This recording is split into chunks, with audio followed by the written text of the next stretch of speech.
خوش آمدید۔ 3 طریقوں سے پریشانی خوشی میں بدل جاتی ہے۔ خاموش رہنا، خاموش رہنے سے پریشانی کم ہو جاتی ہے۔ صبر کرنا، صبر کرنے سے ختم ہو جاتی ہے۔ اور شکر کرنا، شکر کرنے سے خوشی میں بدل جاتی ہے۔ حضرت علی۔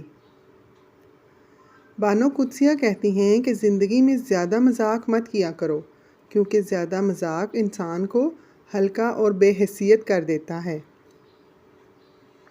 جن سے محبت ہو جائے ان سے رنگ روپ خوبصورتی کے شکوے نہیں کرتے۔ بنت حوا محتاط رہا کریں۔ ابن آدم اتنے فرما بردار ہیں کہ محبت اپنی مرضی سے کرتے ہیں، پر نکاح والدین کی مرضی سے کرتے ہیں۔ اپنے نقصان سے ہرگز غمزدہ نہ ہوا کریں، کیونکہ اللہ آپ سے اس وقت تک کچھ واپس نہیں لیتا جب تک اس سے بہتر آپ کو عطا نہ کرے۔ اگر تمہاری آنکھیں خوبصورت ہیں تو تم دنیا سے محبت کرو گے، لیکن اگر تمہاری زبان خوبصورت ہے تو دنیا تم سے محبت کرے گی۔ ہاتھ کی لکیروں پر نہیں بلکہ ہاتھ بنانے والے رب پر یقین ہونا چاہیے۔ ہم لوگ بھی عجیب ہیں، ثواب کی خاطر مرے ہوئے انسان کو کندھا ضرور دیتے ہیں، مگر زندہ انسان کا سہارا بننے سے کتراتے ہیں۔ صبر کا دامن ہاتھ سے نہ چھوڑو، ہر کام آسان ہونے سے پہلے مشکل ہوتا ہے۔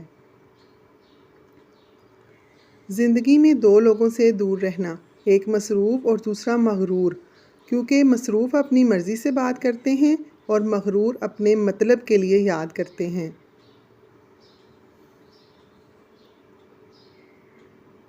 آپ ایک ہی دشمن کے ساتھ بار بار مت لڑیں، ورنہ اس طرح آپ اپنے دشمن کو اپنے سارے جنگی فن سکھا بیٹھیں گے۔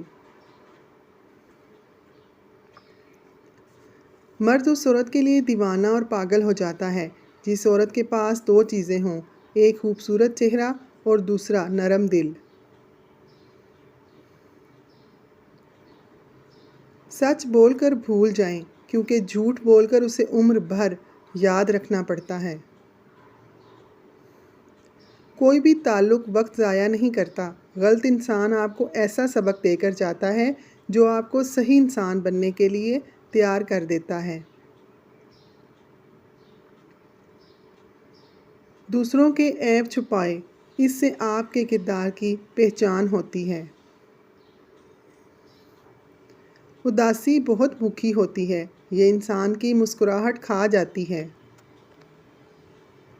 اگر آپ کو ویڈیو اچھی لگی ہو تو لائک، سبسکرائب اور کمنٹ کرنا نہ بھولیں۔ جزاک اللہ۔